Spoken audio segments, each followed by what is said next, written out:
संतप्त मानस शांत हूँ, जिनके गुणों के गान में बेवर्धमान महान जिन विचरे हमारे ध्यान में।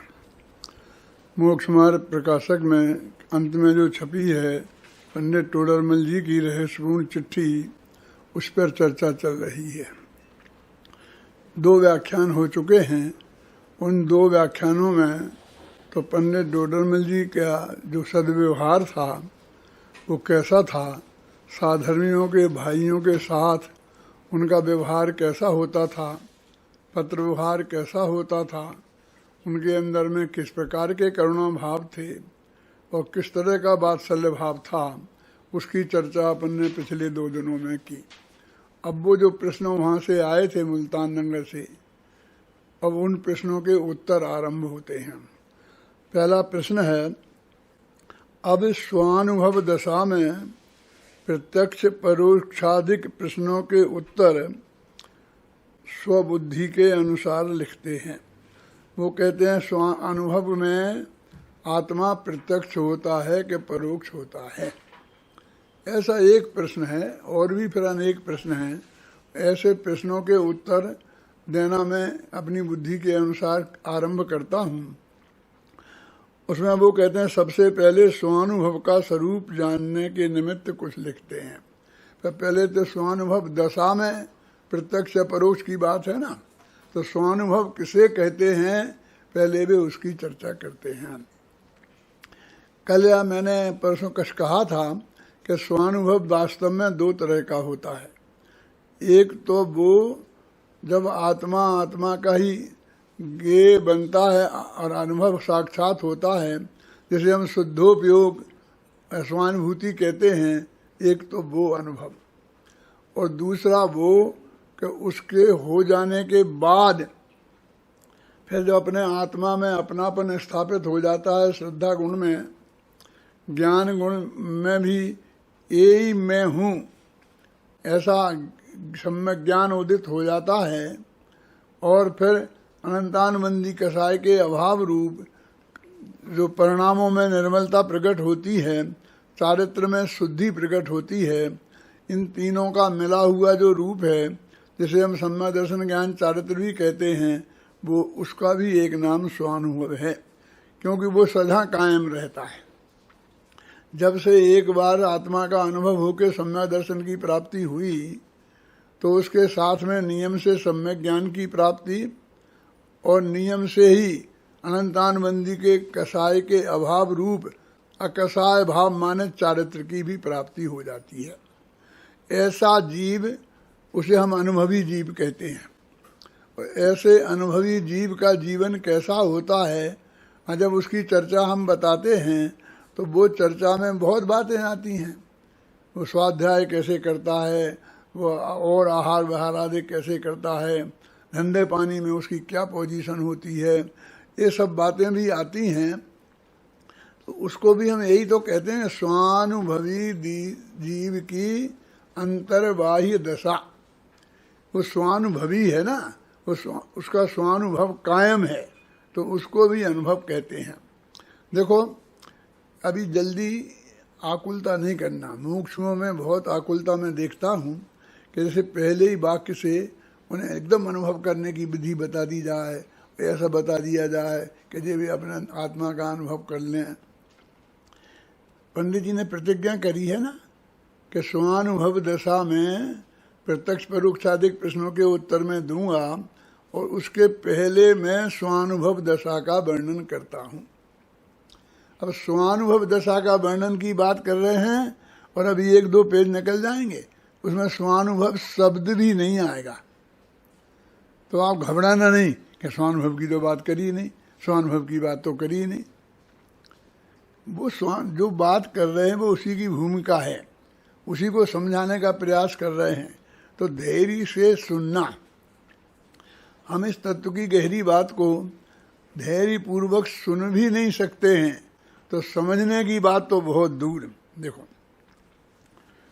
वहाँ प्रथम ही स्वानुभव का स्वरूप जानने के निमित्त लिखते हैं कि स्वानुभव का स्वरूप क्या है, इस बात जानने के लिए वो लिखते हैं सबसे पहले। अब स्वानुभव का स्वरूप जानने के लिए लिखते हैं, और आगे देखना बहुत देर तक हो सकता अपने 1-2 व्याख्यान निकल जाएं, तब तक स्वानुभव शब्द का उपयोग ही नहीं किया। फिर कहेंगे कैसे स्वानुभव की दशा का वर्णन है? देखो, जीव अनादि से मिथ्या दृष्टि है, वहाँ स्वपर के यथार्थ रूप से विपरीत श्रद्धान का नाम मिथ्यात्व है, तथा जिस काल किसी जीव के दर्शन मोह के उपशम क्षयोपशम से स्वपर के यथार्थ रूप श्रद्धान रूप तत्वार श्रद्धान हो, तब जीव सम्यक्ति होता है। इसलिए स्वपर के श्रद्धान में शुद्धात्म श्रद्धान रूप निश्चय सम्यक दर्शन, निश्चय सम्यक तो गर्भित है। आपको ऐसा लगेगा ये तो व्यवहार की बात कर रहे हैं, तो कहते उसके अंदर में निश्चय सम्यक तो गर्भित है। वो निश्चय सम्यक क्या है वो आगे आएगा, लेकिन वो इसके अंदर मौजूद है। कथन किया जाएगा तो वो तो क्रम से ही किया जाएगा ना।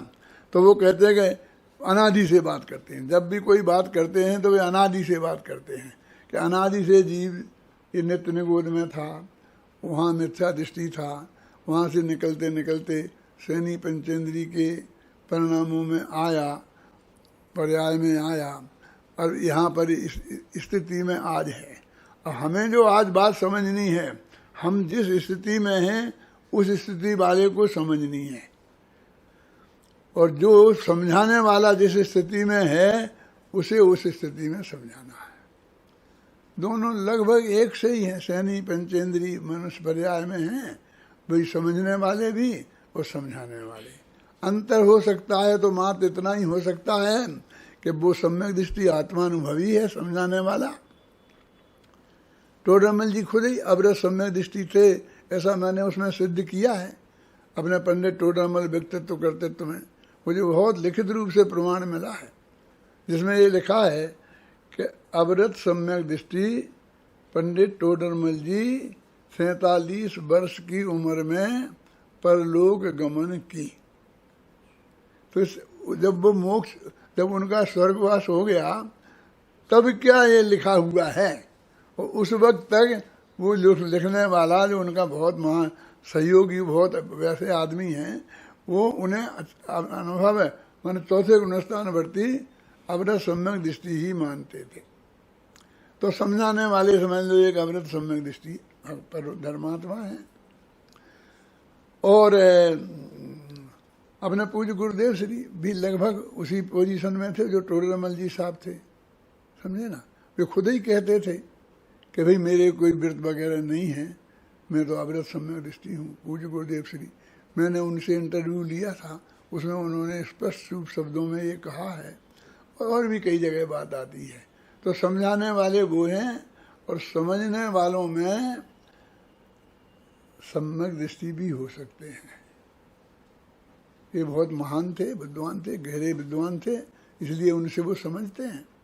और मिथ्या दृष्टि तो मुख्य रूप से हैं ही, क्योंकि उन्हें सम्यक दर्शन कैसे प्रकट हो ये बात समझाना है ना टोडरमल जी को।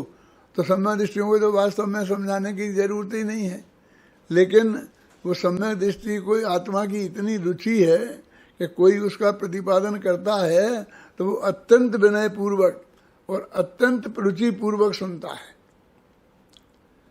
गणधर देव तो 4 ज्ञान के धनी होते हैं ना, द्वादशांग के पाठी होते हैं ना, फिर भी भगवान की दिव्य ध्वनि खिरती है, तो वो लगभग सभी बातें जानते हैं।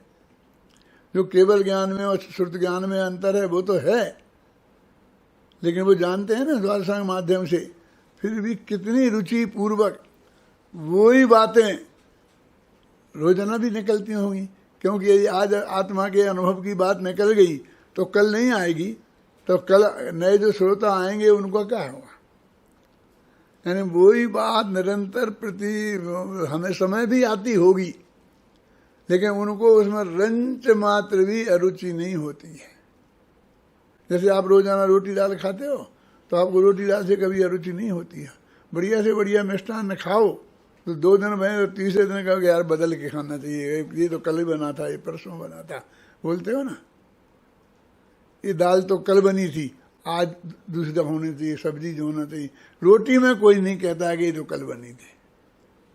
रोटी रोजाना खाते हैं उसी रुचि पूर्वक। ऐसे वो बहुत रुचि पूर्वक सुनते हैं। तो श्रोताओं में, श्रोता के स्वरूप में पंडित जी ने लिखा ना, तो वहाँ सब बात बताई है। तो यहाँ कह रहे कि वो सम्यक दृष्टि ज्ञानी आत्मानुभवी भी हो सकते हैं, और उस वक्त मिथ्या दृष्टि तो सब हैं ही, लेकिन मुख्यतः मिथ्या दृष्टि की है यहाँ। क्यों कि यदि नहीं होगी तो फिर वो बातें जो एक मिथ्या दृष्टि को समझाना चाहिए, समझना चाहिए आत्मा के अनुभव के पहले, फिर वो बातें नहीं समझाएंगे तो वो समझेगा कैसे? वो सम्यक दृष्टि तो जानता ही है ना, इसलिए उसकी मुख्यता नहीं हो सकती। सम्मान उसका ज़्यादा हो सकता है उनकी दृष्टि में, उसकी इज्जत ज़्यादा हो सकती है, लेकिन दृष्टि में तो वो ही प्रमुख है ना। तो वो कहते अनादि से मिथ्या दृष्टि है, और स्वपर के यथार्थ रूप सिद्धांत के कारण, स्वपर के यथार्थ रूप से विपरीत सिद्धांत का नाम मिथ्यात्व है। कहते उसको मिथ्यात्व है कौन? जो अनादि से मिथ्या दृष्टि जीव है ना, और अब अभी वो सैनी पंचेंद्रिय आ गया है यहाँ समझने के लिए। तो कहते उसके जो स्वपर का यथार्थ सिद्धांत होना चाहिए, और बातें तो बहुत हैं, 7 तत्व की बात भी है, देवशास गुरु की श्रद्धा की बात भी है, और फिर गुणस्थान मारणा स्थान की भी बात भी है, वो 7 सब होना चाहिए। लेकिन उनमें उन्होंने स्वपर का सिद्धांत को मुख्य लिया कि स्वपर का यथार्थ रूप से विपरीत सिद्धांत है। स्वपर माना अपना भगवान आत्मा अलग है और ये अजीबादी पदार्थ अलग हैं, और उनकी डिटेल आगे आएंगे बताएंगे यथास्थान।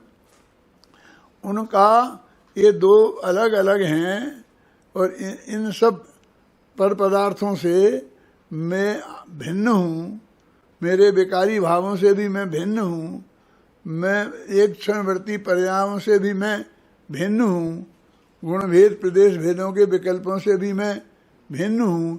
ऐसा जो भेद विज्ञान उसको होना चाहिए यथार्थ, वो नहीं है उसको, उसके बारे में उसका सिद्धांत विपरीत है। बहुत से पर पदार्थों को वो अपना मानता है, बहुत से क्या, बहुत मतलब जो संयोग में जितनी चीज़ें आई हैं उन सबको ही अपने में अपना पराय का भेद करता है ना। ऐसा भेद का व्यवहार तो सम्यक दृष्टि के भी रहता है। वो भी कहता है ये मेरा मकान है और ये बाकी के मेरे मकान नहीं है। कि तुम्हारा कौन सा गांव है? कि मेरा जयपुर मेरा गांव है, ऐसा बोलता है। लेकिन जयपुर का उसमें से एक मकान भी उसके नाम नहीं है, किराए के मकान में रहता है, लेकिन बोलता है कि नहीं बोलता है। तो ऐसा व्यवहार तो उसके जीवन में भी होता है, और वो किसी नए से, जिस नए से अपना कहा जाता है, उस नए की विवक्षा को जानता है, और उसका कितना वजन है उस वजन को भी वो जानता है। अब पंडित जी कर्णवाणी योग के विशेषज्ञ थे। ये मोक्षमार्ग प्रकाशक जब उन्होंने लिखा तब तो वो घूमरसारादि की टीका लिख चुके थे, लेकिन जब रहस्यपूर्ण चिट्ठी लिखी उन्होंने तब भी उनका बहुत अच्छा स्वाध्याय घूमरसारादि ग्रंथों का रहा होगा। इसलिए वो कहते हैं कि तथा जिस काल किसी जीव के दर्शन मोह के उपशम क्षयोपशम से स्वपर के यथार्थ रूप सिद्धांत रूप तत्वार्थ सिद्धांत हो, तब जीव सम्यक्ति होता है। इसलिए स्वपर के सिद्धांत में शुद्धात्म सिद्धांत रूप निश्चय सम्यक्त गर्भित है। वो तत्वार्थ सिद्धांतम सम्यक दर्शनम लिखा ना, तो उसको पंडित जी ने ध्यान में रखा। मोक्षमार्ग प्रकाशक के अंत में जब सिद्ध किया है तो तत्वार्थ सिद्धांतम सम्यक दर्शनम से बात शुरू की है, और फिर उसमें 4 लक्षण जो सिद्धांत सम्यक दर्शन के हैं उनको घटाया है ना। तो यहाँ भी वो वही बात उठाते हैं कि देखो स्वपर का कहाँ जिस काल जीव के फिर अब दर्शन मोह का उपशम क्षय क्षयोपशम के क्या उपशम की बात कर रहे हैं कि क्षय की कर रहे हैं कि क्षयोपशम की बात कर रहे हैं। वो कह रहे कि उसके मिथ्यात्व का जो अभाव होता है वो अभाव 3 प्रकार का होता है, एक क्षय रूप, एक उपशम रूप और एक क्षयोपशम रूप। अनादिकाल से मिथ्या दृष्टि को सबसे पहले जो मिथ्यात्व का अभाव होता है वो उपशम रूप होता है और उससे प्रथमोपशम सम्यक्त पैदा होता है ना। तो वो होता है, फिर बाद में वो जीव यदि वो रहे भी तो क्षयोपशम हो जाता है। और कोई महा उग्र पुरुषार्थी हो तो जब भी हो कालांतर में एक दफे केवल ज्ञान होने के पहले छायक सम्मदर्शन तो होता ही है ना, तो वो हो जाता है। तो वो कहता है एक एक की मैं अभी यहाँ डिटेल नहीं समझा रहा हूँ। वो कोई भी हो 3 प्रकार के में से, चाहे वो क्षयोपशम सम्यक दर्शन हो, चाहे वो उपशम सम्यक दर्शन हो और चाहे छायक सम्यक दर्शन हो। ये तो सम्यक दर्शन के नामकरण है, ख्याल में आए ना। स्वपर के यथार्थ सिद्धांत रूप तत्व सिद्धांत हो तो तब जीव सम्यक्ति होता है। अनादि से मिथ्या दृष्टि है और उसके मिथ्यात्व कर्म का उदय है और उससे दशा हो रही है, उससे माने उसके निमित्त से। और जब इनका क्षय क्षयोपशम रूप वहाँ पर वो उदय निमित्त के रूप में कर्म की बात है, तो यहाँ उसके निमित्त में जो आत्मा में भाव होते हैं ना वास्तव में तो वो उपशम रूप भाव, क्षयोपशम रूप भाव और क्षय रूप भाव, ये भाव सम्यक्त हैं। वो एक कर्म के उदय क्षय क्षयोपशम थोड़ी सम्यक्त है, वो तो उसके निमित्त मात्र हैं। अब कहते हैं ये नक्की मोटा मोटा उन्होंने बता दिया कि एक अनादि से ये जीव मिथ्या दृष्टि है, यानी ये सब जीवों की बात नहीं है।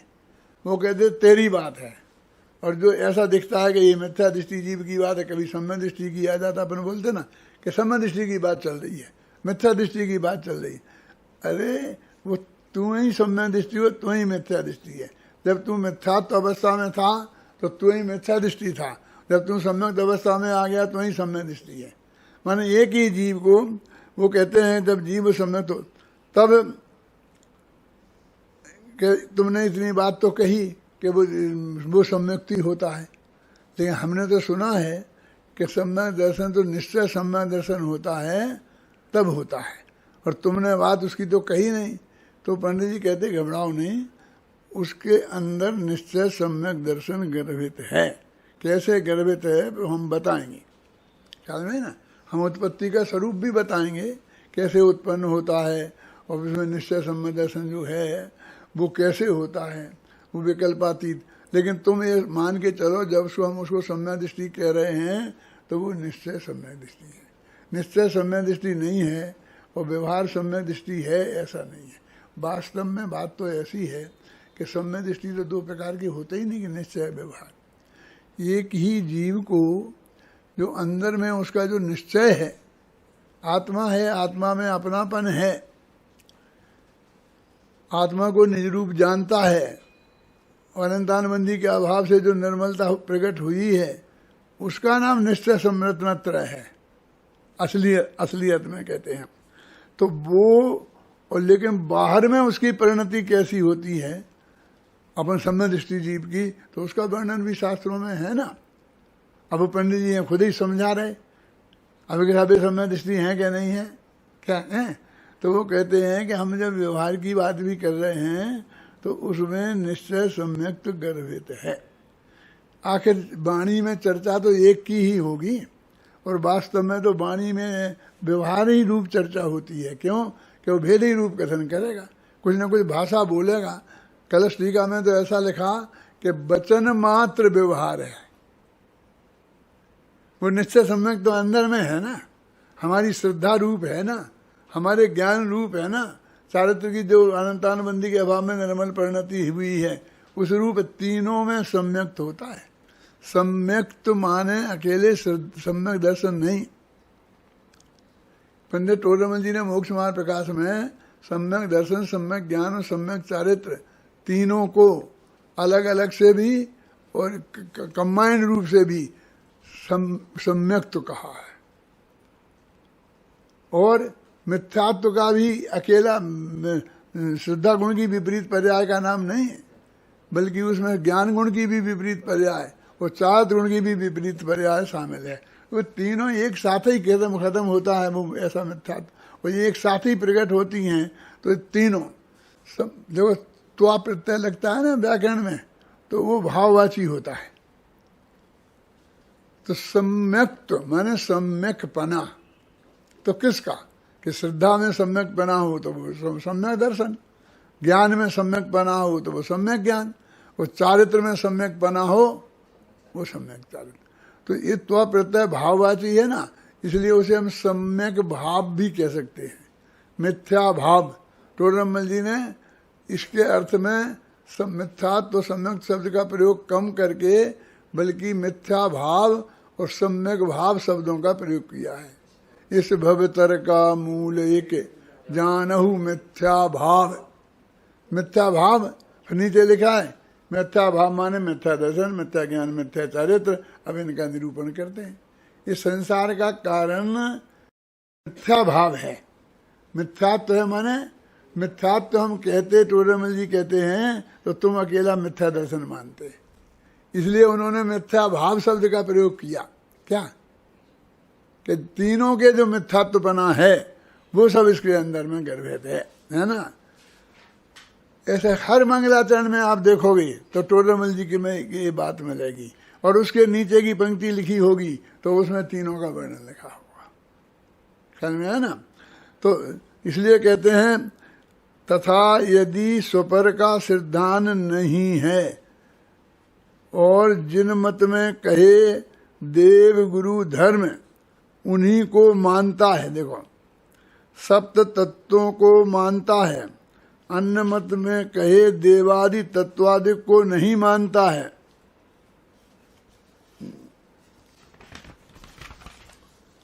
तो इस प्रकार केवल व्यवहार सम्यक्त से सम्यक्ति नाम नहीं पाता। सम्यक्ति माने जिसके साथ वो निश्चय सम्यक दर्शन गर्भित है उसको ही सम्यक्ति कहते हैं। इसलिए स्वपर भेद विज्ञान सहित जो यथा तत्वार सिद्धांत हो उसी को सम्यक्त जानना। जो कहते हैं तत्वार सिद्धानम सम्यक दर्शनम, तो उसमें स्वपर भेद विज्ञान सहित लगा देना। पुरुषासित उपाय में ऐसा है ना, यथा तत्थम तथा च विपरीतात, उसमें यथार्थ श्रद्धा पूर्वक उसमें बहुत वर्णन है, उसमें ऐसा किया है। तो पंडित जी ने एक तो ये नक्की कर दिया कि जब हम सम्मान दर्शन की बात कर रहे हैं और सात तत्वों की बात कर रहे हैं, देवसाज गुरु की बात कर रहे हैं, वो तो सम्यक दृष्टि जीव के सात तत्वों का यथार्थ ज्ञान होता ही है, और देवसाज गुरु की भी सम्यक श्रद्धा होती ही है। नेगेटिव रूप से हम ऐसा भी कह सकते हैं कि सच्चे श्रद्धान के बिना सम्यक दर्शन हो ही नहीं सकता, और देवसाज गुरु की सच्ची श्रद्धा के बिना सम्यक दर्शन हो ही नहीं सकता। इसलिए उनको जो कहा है तो वो एकदम गलत नहीं है, लेकिन फिर भी हम उसको अकेली ऊपर से सात तत्व हमने पढ़ लिए, सीख लिए, और हमने सच्चे देवसाज गुरु के अलावा किसी को हम नहीं मानते हैं, और तुम अपने को सम्यक दृष्टि मान लो कि किसी को भी सम्यक दृष्टि मान लो, तो वो सही बात नहीं है। हमारे यहाँ तो हमारे गांव में ये जो गीत में मिथ्यात्व होता है ना, कि जैसे कोई बीमार हो गया तो देवी देवताओं को पानी चढ़ाना, फूल चढ़ाना, मांगना, ये करना, ये जो होता है ना, तो हम जैनी थे, जो कुछ लोग होते थे, वो कुछ जैनी तो भैया अपन इनकी भी पूजा कर लो, चेचक निकली है तो थोड़ी भवानी माता पे भी जल डाल दो, हैं हो जाएगा ठीक, तो हो जाएगा, नहीं होगा तो नहीं होगा, इतना सा पानी डालने में अपना क्या बिगड़ता है। ऐसी वृत्ति वाले लाखों जैनियों को, हजारों जैनियों को मैंने देखा है अपने गाँवों में। लेकिन कुछ लोग ऐसे कट्टर होते थे, वो कहते थे ऐसा पूत हमें नहीं चाहिए जो भंगी के जाने से जिंदा रहे, माने इस देवता को पूजने से यदि वो ठीक होता है तो हम मुझे नहीं चाहिए। ठीक होता है, भाषा ऐसी होती थी, यानी अंदर में तो यही है कि इससे ठीक होगा ही नहीं, लेकिन गांव वालों का दबाव होता है, परिवार वालों का दबाव होता है। जब बच्चा बहुत बीमार हो ना, तो उसकी माँ उसे बहुत अगाध प्रेम करती है, तो वो जो कुछ भी हो वो सब करना चाहती है। और घर का मान लो पति विद्वान है, समझदार है, तो वो कहता है कि इसे होता ही नहीं है, लेकिन वो कहती नहीं होता सही, तो इतना सा पूछ लेने में क्या होता, इसको इतने 100 रुपया दे देने में तुम्हारा क्या फर्क पड़ता है क्या। ऐसा कह के वो भी बहुत प्रेशर दबाव डालती है। और तुम्हें अपने बेटे की तो चिंता है ही नहीं, है ओके, चिंता जब डालती, इससे कुछ होने ही वाला नहीं है क्या। तो वो हमने ऐसे लोगों को भी देखा है कि मर जाऊं लेकिन मैं कुलदेवों को तो नहीं पूजूं, मैं उनकी तो नहीं मानूं। तो इतनी कट्टरता होए मगर मैं मिथ्यात्व का सेवन तो नहीं करूंगा। तो इसका मतलब यही मानते हैं ना वो, मैं सम्यक दृष्टि हूँ। जब ये कहते हैं मिथ्यात्व का सेवन नहीं करूंगा, तो वो कहते हैं उतने वो तो होना तो बहुत जरूरी है, वो कट्टरता। ये समझना कि उस कट्टरता की जरूरत नहीं है, और हम करते रहेंगे, उनको भी 2 लोटा ढोलते रहेंगे और आत्मा का अनुभव हो जाएगा, ऐसा नहीं है। ख्याल में आए, हो जाएगा ऐसा नहीं है। फिर भी वो कट्टरता तो चाहिए, क्योंकि उसके होने पर यदि वो कुदेवादिक की पूजने की वृत्ति है तो वो सम्यक दर्शन होना संभव ही नहीं है। निश्चय सम्यक दर्शन होना संभव नहीं है। बहुत कठिन बात है कहने में और सुनने में भी। बहुत बड़ा समाज, अपने दिगंबर समाज में, दक्षिण भारत में जाओ तो क्षेत्रपाल पद्मावती आदि ऐसे बहुत पूजा पत्ति होती है, और वे अपने को जैनी, पक्का जैनी भी मानते हैं। यदि वो उनसे एक कहो कि इसको त्यागे बिना तुम्हें सम्यक दर्शन नहीं हो सकता, तो उसका सीधा अर्थ है कि सम्यक दर्शन नहीं है। अब वे तो अपने को मुनि माने रहे, मुनि बन के बैठे हैं, वे कैसे मान लें कि हमें सम्यक दर्शन नहीं है। आप समझिए ना, नहीं मतलब ये बहुत कठिन, वो काम भी इतना आसान नहीं है। इस समाज के बीच में रहकर, परिवार के बीच में रहकर, परिवार के सब लोग सम्यक दृष्टि थोड़ी होते हैं, पूरे तत्व ज्ञान के जानकार थोड़ी होते हैं। ख्याल में आए ना।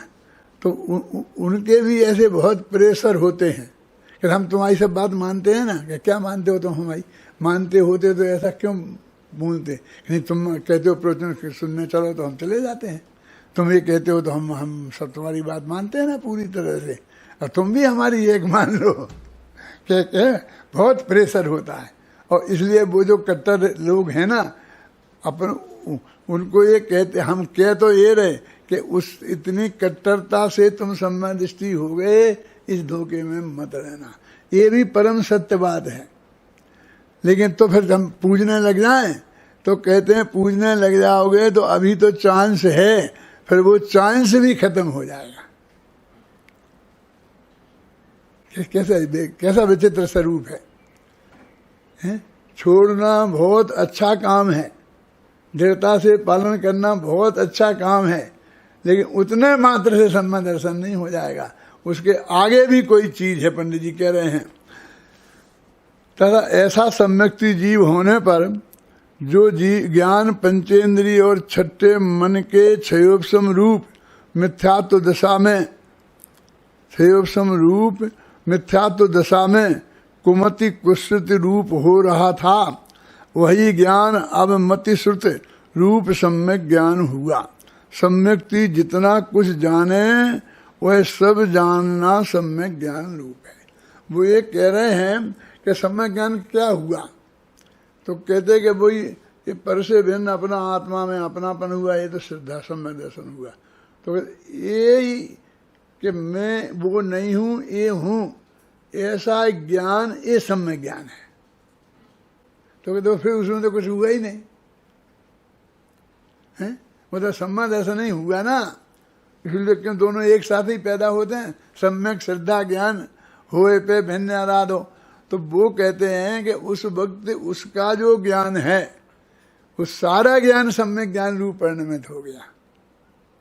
क्योंकि उसमें मिथ्या ज्ञान पना जो था, मिथ्यापना था, वो तो श्रद्धा के दोष से ही था, पर मैं एकत्व बुद्धि की वजह से ही था।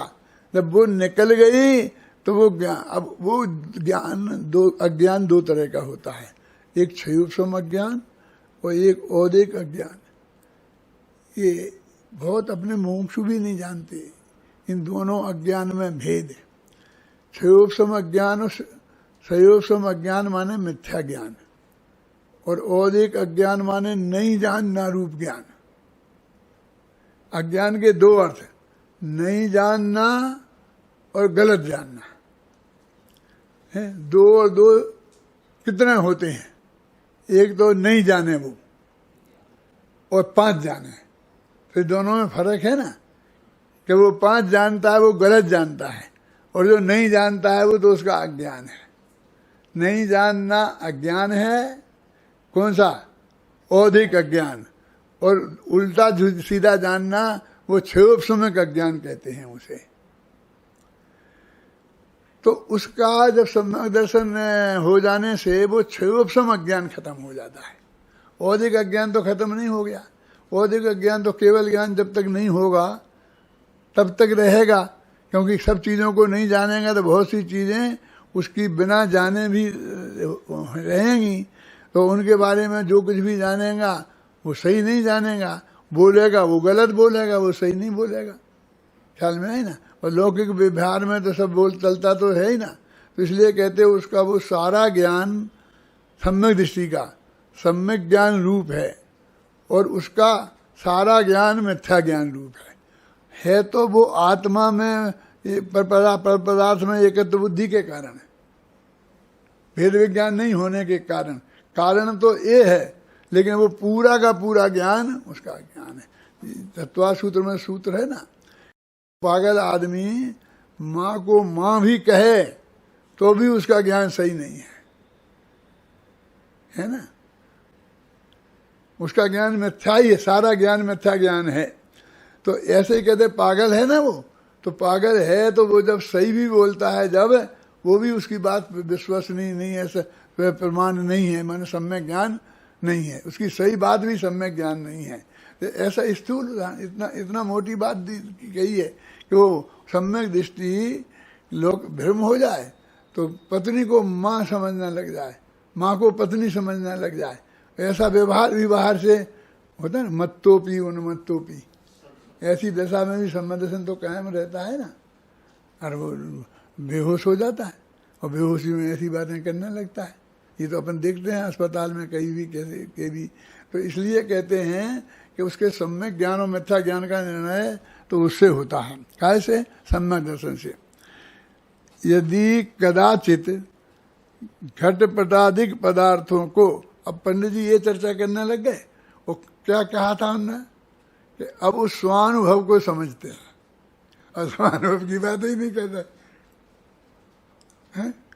अभी अपन देखें, मैंने कहा ना बहुत समय ऐसा निकल जाए, 2 दिन हमको यही कहते कहते निकल जाए कि साहब उन्हें कही तो थी कि स्वानुभव समझाते हैं, लेकिन इन्हें स्वानुभव की तो बात ही नहीं करी कि भाई उसके पहले समझाने के लिए जितना फंडामेंटल साधारण ज्ञान होना चाहिए वो बात भी तुम नहीं जानते हो तो बतानी पड़ेगी ना, कि हम तो जानते हैं।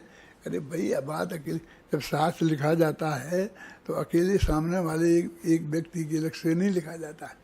3 काल में, आगे काल में कितने कितने लोग पढ़ेंगे, तो उसको ध्यान में रखा जाता है, तो वो सामान्य बातें भी उसमें लिखी जाती हैं। जब मैं सर्वोदय तीर्थ वाली किताब लिख रहा था तो विकल्प आया सम्यक दर्शन ज्ञान साहित्य पर लिखने का, तो द्रव्य क्षय होते हैं तत्वसात, ये लिखूंगा मैं, ये तो बालवत पाठमाला में ये सब जानते हैं। ऐसा विकल्प आया, लेकिन आया कि नहीं, यदि मुझे द्रव्य व्यवस्था समझानी है तो ये भी बताना पड़ेगा।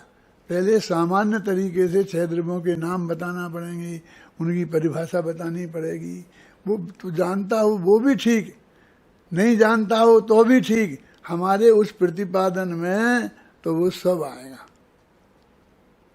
आना चाहिए। वस्तु का स्वरूप ऐसा है, तो पंडित जी कहते पहले मैं स्वानुभव को समझाऊंगा। तो स्वानुभव को समझाने के पहले जो सम्यक दृष्टि जीव स्वानुभवी होता है, सम्यक दर्शन क्या है, मिथ्यात्व क्या है, सात तत्व क्या हैं, देवसाज गुरु क्या हैं, उनका स्वरूप क्या है, ये बातें भी समझानी पड़ेंगी। यदि कदाचित घटपटादिक पदार्थों को यथार्थ भी जाने तो वह आवरण जनित औदिक अज्ञान है। अभी के औदिक अज्ञान भाव है, ये लिखा ना पंडित जी ने। अभी तो वो तो ऐसा मान लिया कि ये सब औदिक अज्ञान को समझते होंगे। अब अपने तो बड़े मुमुक्षु बड़े बड़े लोग नहीं जानते कि औदिक अज्ञान क्या है और छायुषम अज्ञान है। तो ये भी समझाना पड़ेगा ना, जो मैंने अभी आपको समझाया कि औदिक अज्ञान किसे कहते हैं, है ना। उसमें आया कि ज्ञान मोक्ष का कारण है। तो उन्होंने कहा कि ऐसा तो हो ही नहीं सकता। अज्ञानाचे ध्रुवो बंधो गेयानंतान्न केवली। आप मीमांसा में की का है कि क्या अज्ञान से यदि बंध होता हो, माने औदिक अज्ञान से, तो गे तो अनंत हैं, तो उन संबंधी अज्ञान तो हमें मौजूद ही है। तो फिर हमें केवल ज्ञान, कोई केवल तो होगा ही नहीं, फिर केवल ज्ञानी ही सम्यक दृष्टि होगा। उसके पहले तो कोई सम्यक दृष्टि नहीं होगा ना। तो वो कहते औदिक अज्ञान न बंध का कारण है न मोक्ष का कारण है। तो क्षयोपशम अज्ञान है कि हाँ है, कि क्षयोपशम अज्ञान है। अरे क्षयोपशम अज्ञान है तो मिथ्यात्व है, वो बंध का कारण है। क्योंकि बंध के कारणों में तो ज्ञान गुण को तो लिया ही नहीं है, लिया ना। वो मिथ्यात्व, अवरति, प्रमाद, कषाय और योग, जिसमें 12 गुणस्थान तक तो अकेला मोह ही है। पहले के 4 गुणस्थान दर्शन मोह के और बाकी के गुणस्थान 12वें तक चारित्र मोह से आया ना। घूमर सारी में गाथा आती है जो कि अभी तक जो हमने भावों का वर्णन किया, वो दंशन मोहम पदुच्च भण राहु, दर्शन मोह के उदय की अपेक्षा बात की है। और अब इसके ऊपर चारित्र मोह की अपेक्षा की बात करेंगे और फिर केवल ज्ञान को कहेंगे, तो योग और अयोग की अपेक्षा से बात करेंगे। तो इसलिए कहते हैं अज्ञान का तो नंबर ही नहीं है। तो जो भी अज्ञान की चर्चा आए वो मिथ्या अज्ञान, क्षयोपशम अज्ञान है। और वो क्षयोपशम अज्ञान वास्तव में देखा जाए तो मिथ्यात्व के कारण है। वो ज्ञान गुण का कई बात नहीं है। वो यद्यपि ज्ञान गुण का उपयोग हो रहा है उसमें, तो वो ज्ञान गुण से के कारण वो नहीं है, जो क्षयोपशम रूप प्रकट ज्ञान है वह तो सर्व सम्यक ज्ञान ही है, सम्यक दृष्टि के हैं। अब हैं उसके दोनों ही, औदिक का ज्ञान भी है और क्षयोपशम का ज्ञान भी है।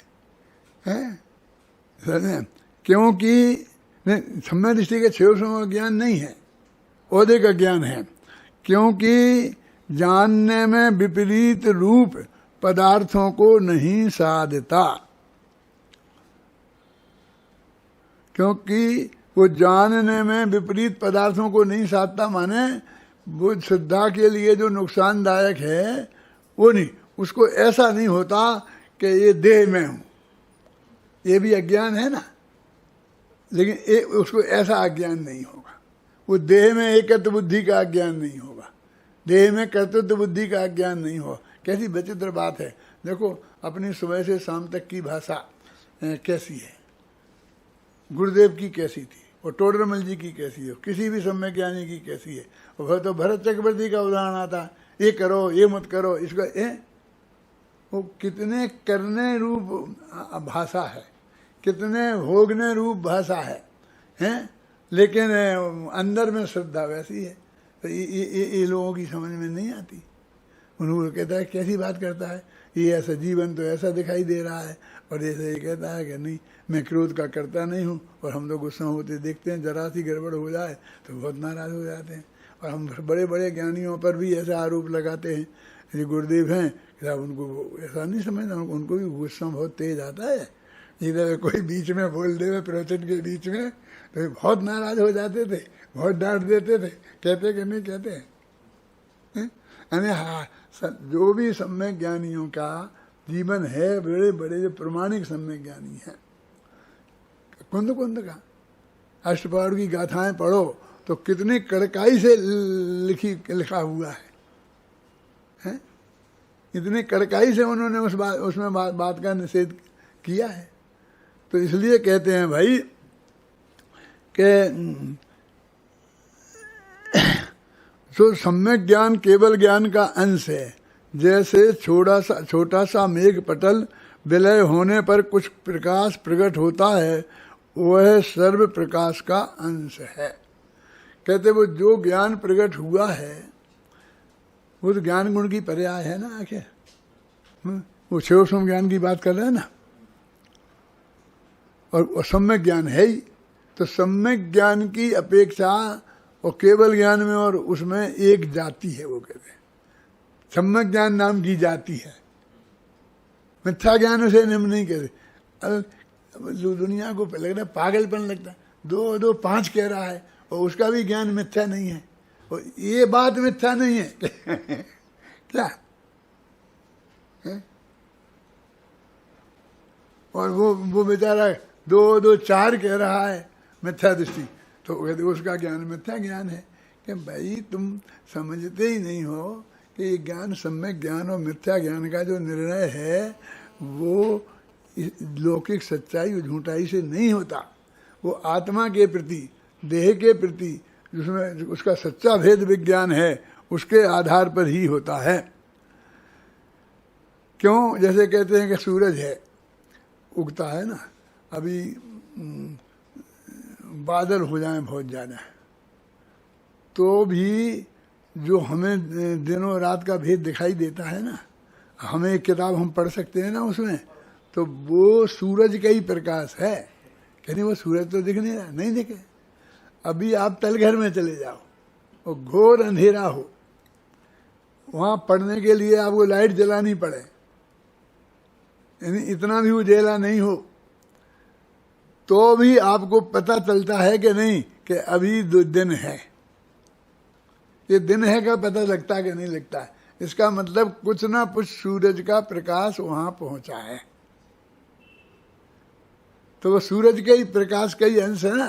तो ऐसे ही वो कहते हैं वो केवल ज्ञान का अंश है। वो सम्यक पना जो है वो केवल ज्ञान का अंश है।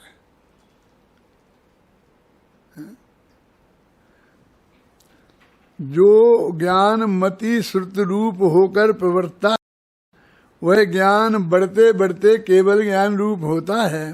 सम्यक ज्ञान की अपेक्षा जाति एक है। अब एक वाक्य के बारे में भी बहुत चर्चा चलती है कि वही बढ़ता जाता है, कि उसका तो अभाव होता है, जब मति ज्ञान का अभाव होता है तब केवल ज्ञान होता है।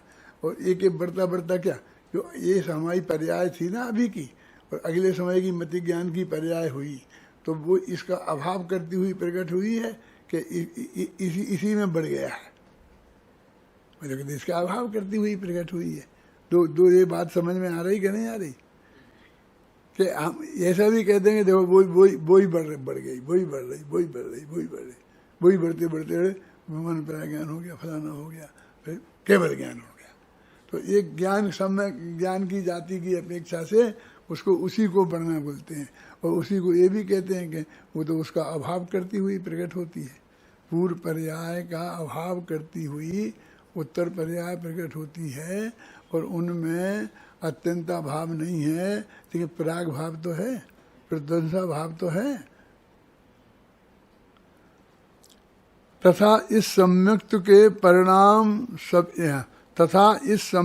के परिणाम सविकल्प तथा निर्विकल्प होकर 2 प्रकार के प्रवर्तते हैं। वहाँ जो परिणाम विषय कषायादिक रूप, पूजा दान शास्त्रादिक रूप प्रवर्तता है, उसे सविकल्प जानना। अब वो कहते हैं 2 तरह के परिणाम हो ज्ञान के, सविकल्प और निर्विकल्प।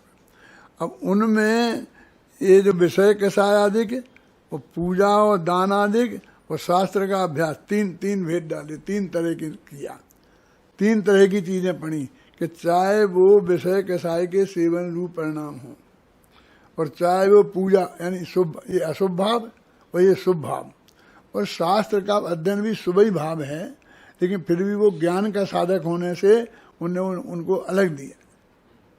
स्वाध्याय को तब में किया।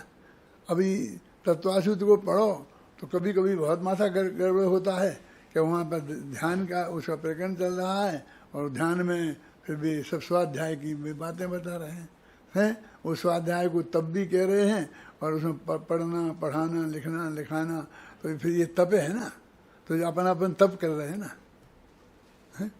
लेकिन आज तक किसी पंडित ने जो पढ़ाने, अभी आज के छोड़ दो, मतलब गुरुदेव के प्रताप से जितना तत्व ज्ञान हो गया है तो वे अपने को कभी तपस्वी मानते थे।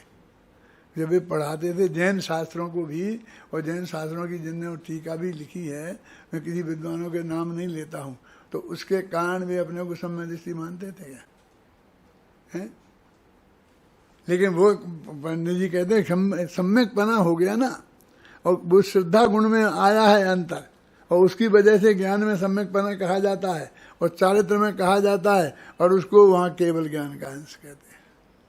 और ये जब वे समझाते हैं तो पूर्व पर्याय का अभाव, ये भी एक पराग भाव समझाएंगे तो यही समझाएंगे कि नहीं समझाएंगे कि वो उन दोनों में होता ही नहीं है।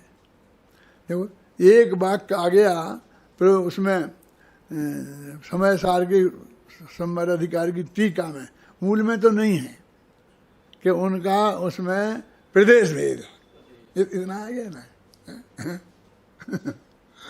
अरे ऐसे कथन तो जिनमानी वो 7वां द्रव्य है, वो 10वां तत्व है, ऐसे आए ना, तो ऐसा ही ये है बस। उनके बारे में हमको कभी ऐसा नहीं हुआ कि हम 7 तत्व मानने लग गए हों, कि हम 7 द्रव्य मानने लग गए हों, है ना, कि वो भेद विज्ञान को सिखाने के लिए किया है। अभी यहीं तो मैं देख रहा था, अभी चर्चा में खूब बहस हो रही थी, कोई शिविर की बात नहीं सुन रहा था, तो सीधी स्पष्ट है कि वो प्रदेश भेद तो नहीं है। प्रदेश में चारों हो ना, द्रव्य क्षेत्र काल भाव, जिनमें चारों अलग हों उन्हें अत्यंता भाव कहते हैं, है ना। और उनका वो प्रदेशों, तो इसलिए उन्हें प्रदेश अत्यंत अभाव बताने के लिए प्रदेश भेद कहना पड़ा।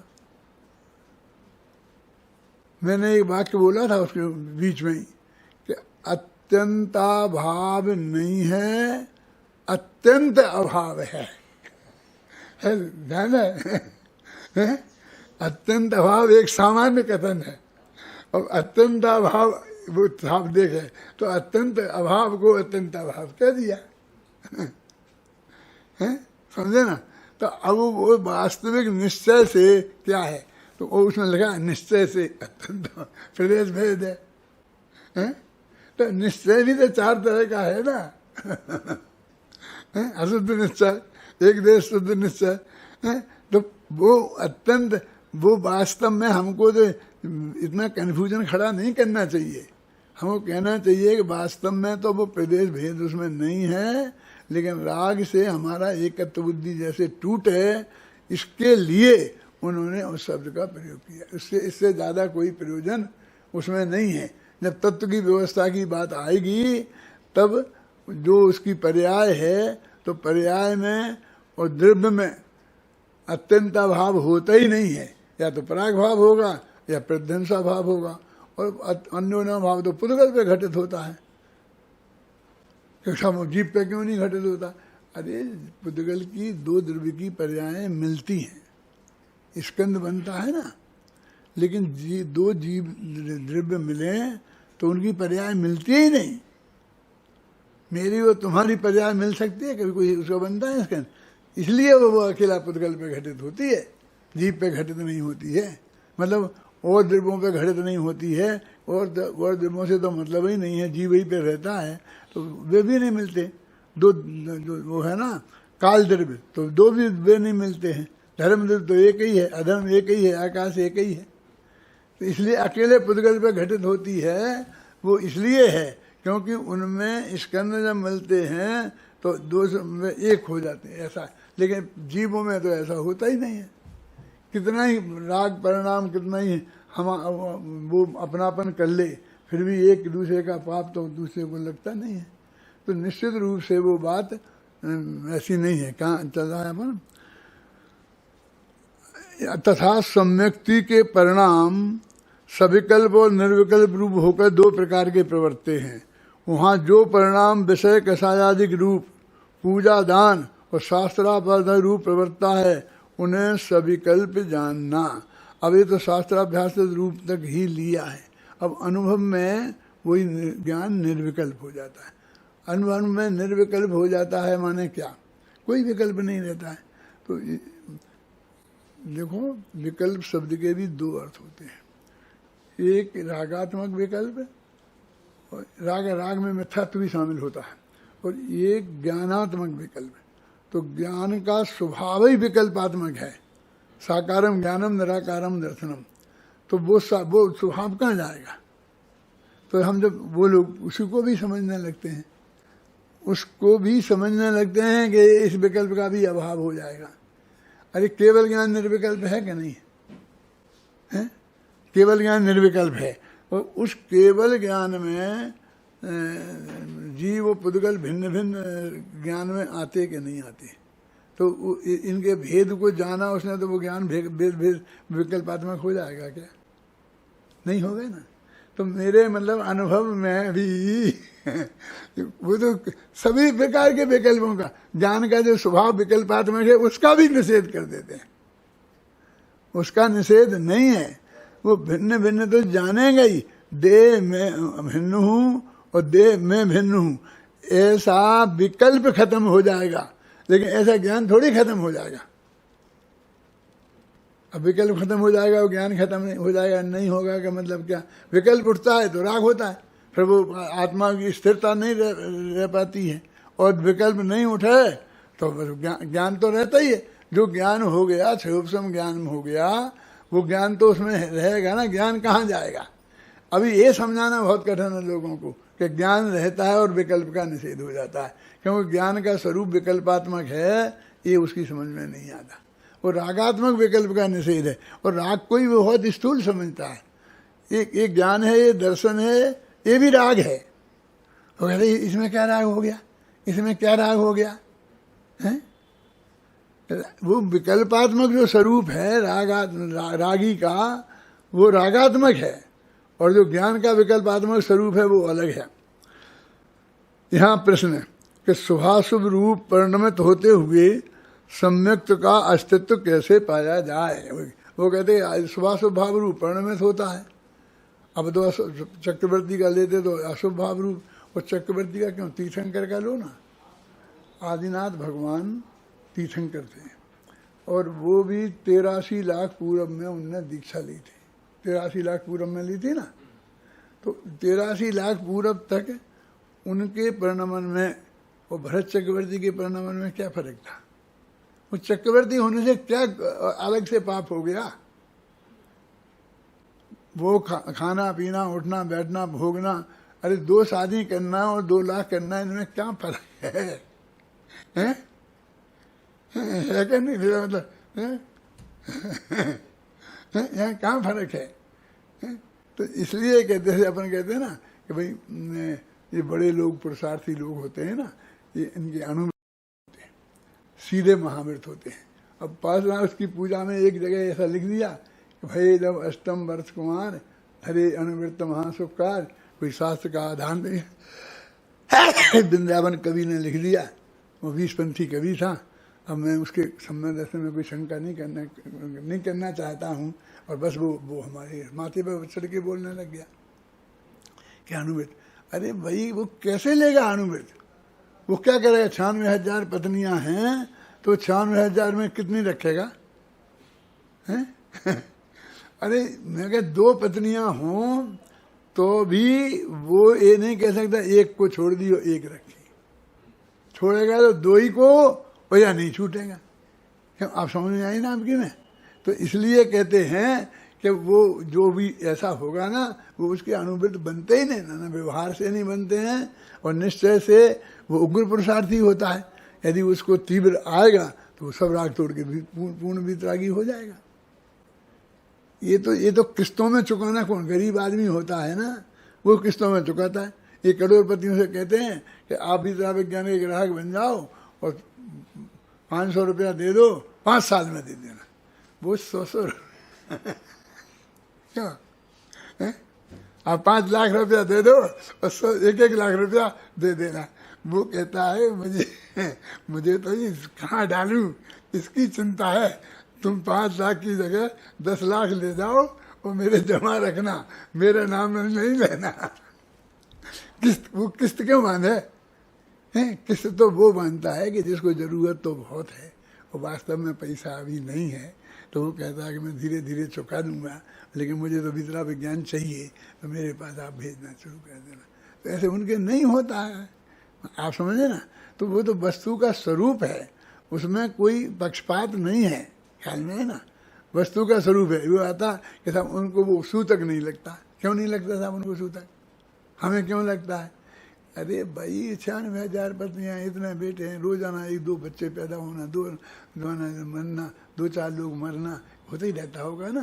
तो वो तो एक दिन भी नहीं मिले उसे मंदिर जाने को समय ही नहीं मिले हैं, इसलिए उसके नहीं होते। इसलिए दूसरी बात ये भी है कि उसका राग ऐसा नहीं हो पा, इतने में होए तो कैसे राग होगा? हजारों लोग हैं, आप समझे ना। 200 विद्यार्थी हैं, अब 1000 हो गए, तो मैं उनके नाम नहीं जानता, ये हो सकता है। राग हो गए तो भी नहीं नाम जानता हूँ। लेकिन घर में 2 बच्चे हैं और फिर भी कोई कहेगा तुम उनके मैं नाम उसके नाम नहीं जानता हूँ, इतना स्थूल बुद्धि हूँ, तो कोई नहीं मानेगा। आप समझ रहे ना। तो यदि 96,000 तो उसकी वहाँ व्यवस्था बन नहीं सकती। हम उसको लेकर के इतना हो हल्ला करते हैं, इसमें क्या स्थिति है। तो ये हमको वस्तु का स्वरूप समझना चाहिए, तभी हमारी बात क्लियर होगी। अब देखिए, ये मैंने कहा था कि 2 दिन भी निकल सकते हैं जहाँ अनुभव शब्द भी न आए। अभी तक इसमें अनुभव शब्द नहीं आया, और वे अनुभव के समझाने के लिए भी समझ लो कि अनुभव का स्वरूप समझना हो तो उसके पहले इतनी भूमिका चाहिए, ऐसा पंडित जी समझते हैं। और पंडित जी की तो बहुत दिक्कत है। क्या दिक्कत है? कि वो वहाँ मुल्तान में बैठे, ये यहाँ बैठे, शक्ल देखी नहीं कभी, नाम सुना नहीं, जानते नहीं उनकी कैसी स्थिति है, तो उनको लिखे हैं तो फिर सभी शुरू से ही बात बतानी पड़ेगी ना। वो सीधी बात नहीं कर सकते। तुम मेरे से बात करो तो मैं सीधी बात कर सकता हूँ, क्योंकि मैं जानता हूँ कि तुम इतना समझते हो, इसलिए आगे बात करूँ। लेकिन यदि मैं अभी आप इस पर बुलवाते हो ना, क्या ये इंटरनेट पे, इस पर, और सारा देश सुन रहा, अमेरिका वाले भी सुन रहे हैं, तो फिर मुझको हर बात को वहाँ आरंभ से ही आरंभ करनी पड़ेगी। क्या अब जो एक मुमुक्षु है एकदम, वो सीधा समझता है कि आज डॉक्टर साहब का प्रवचन होगा तो बिल्कुल अनुभव बता देंगे और मैं कल से अनुभवी हो जाऊंगा उनके देख। ऐसा नहीं हो सकता। वस्तु के स्वरूप को हमें उसकी विधि से ही समझना पड़ेगा और उस विधि से ही समझा जाएगा। अभी की बात समाप्त करता हूँ।